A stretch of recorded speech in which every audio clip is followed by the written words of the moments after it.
करीब 45 साल बाद दिल्ली में दिखा यमुना का सबसे रौद्र रूप। 1978 के बाद सबसे खतरनाक स्तर पर पहुंची यमुना। प्रभावित इलाकों से लोगों को निकालने की सीएम केजरीवाल से अपील। गृह मंत्री अमित शाह को भी लिखी चिट्ठी। भारी बारिश के अलर्ट से हिमाचल और उत्तराखंड में फिर दहशत। लगातार बारिश ने दोनों राज्यों में मचाई तबाही। पंजाब में भी बारिश से हाहाकार। राहत और बचाव के काम में जुटा है प्रशासन। कुछ ही देर में फ्रांस और यूएई दौरे पर रवाना होंगे पीएम मोदी। फ्रांस में वेस्टिए डे परेड में होंगे चीफ गेस्ट। पेरिस में भारतीयों को भी करेंगे संबोधित।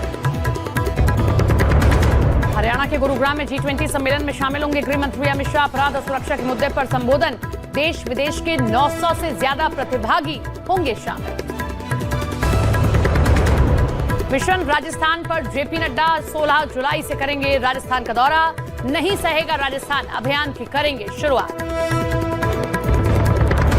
लोकसभा चुनाव के साथ आगामी विधानसभा चुनावों की तैयारी पर बीजेपी की बड़ी बैठक। जेपी नड्डा की अध्यक्षता में बीजेपी मुख्यालय में मंथन। पिछले चुनावों में हारी हुई सीटों पर जीतने की रणनीति पर चर्चा। दिल्ली में गृह मंत्री से मिले अजीत पवार और प्रफुल्ल पटेल। महाराष्ट्र में विभागों के बंटवारों पर मतभेद पर बोले प्रफुल्ल पटेल। अमित शाह से सिर्फ शिष्टाचार भेंट। शिष्टाचार की भेंट है। अगले 1-2 दिनों में चित्र मुंबई और महाराष्ट्र को और देश को स्पष्ट हो जाएगा। केंद्रीय मंत्री अनुराग ठाकुर ने लद्दाख में 14,000 फीट की ऊंचाई पर लगे हैंडपंप से पिया पानी। ट्वीट कर लिखा, मनाली ले हाईवे पर डिबरीन गांव में हैंडपंप चलाने से मीठा पानी पीने का एक अलग एहसास है। न्यूज 18 इंडिया लगातार बना हुआ है देश का नंबर 1 हिंदी न्यूज चैनल। दर्शकों ने खबरों के लिए न्यूज 18 इंडिया पर जताया भरोसा।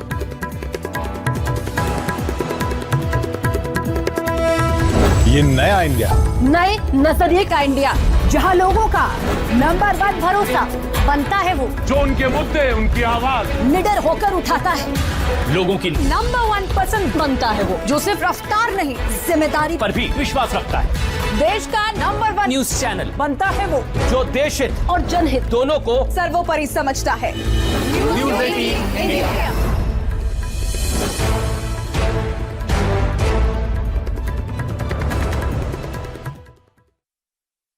जारी की गई। मौसम विभाग के अलर्ट के बाद केदारनाथ यात्रा को रोकने का फैसला लिया गया।